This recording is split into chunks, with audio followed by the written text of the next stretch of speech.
Welcome to this episode of this podcast, Moving with Dignity. Today we're going to talk about public transportation in Monterrey, how it's experienced, how benefits from it, who gets left behind, and what we can do to improve it. Join me as we explore how mobility can create or limit opportunities for thousands of people every day. First question, why does transportation matter? Well, when we think about public transportation, we usually imagine buses, metro lines, stops, and routes. But it is much more than that. Transportation determines who can get to work, study, or simply enjoy public spaces.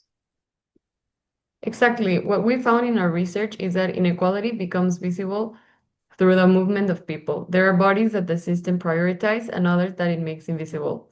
Who are those bodies? Especially women, people with disabilities, and low income users. And they were the ones who shared with us the most experiences of risk, exhaustion, and even fear, just for trying to get where they needed to go. Question number two, real problems in everyday life. Let's talk about these problems more clearly. What is failing?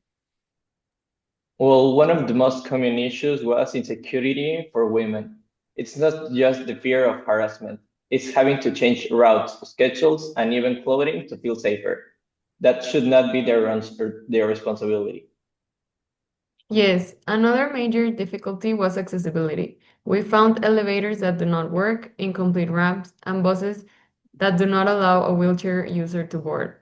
As one user told us, the system was not built with them in mind. And then there is the economic inequality. Most users come from low income sectors and spend hours on extremely long commutes. That becomes what some call time poverty. In the end, all of this is connected. These barriers ultimately affect quality of life. Question number three, what can we change? It is not enough to describe the problem. What solution do we propose? Well, I would start with truly accessible infrastructure, not have-done solutions.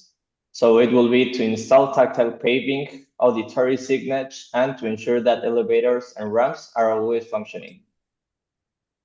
I would say that to improve women's safety, we need well-lit stations, staff trained to respond to harassment, and emergency bottles that actually work. And as for for travel time, we propose creating more efficient connection points, covered waiting areas, benches, and screens with real-time information. That reduces stress and makes the journey more dignified. And beyond construction, we need culture, respecting other people's space, recognizing that some take more time to board or walk, that some bodies are more vulnerable, and transportation could become a space of collective care. The city should move with everyone and for everyone, not only for those who own a car. Resilience means transforming what hurts us today into something that supports our community. Mobility is a right, and guaranteeing it also means guaranteeing access to a fairer life.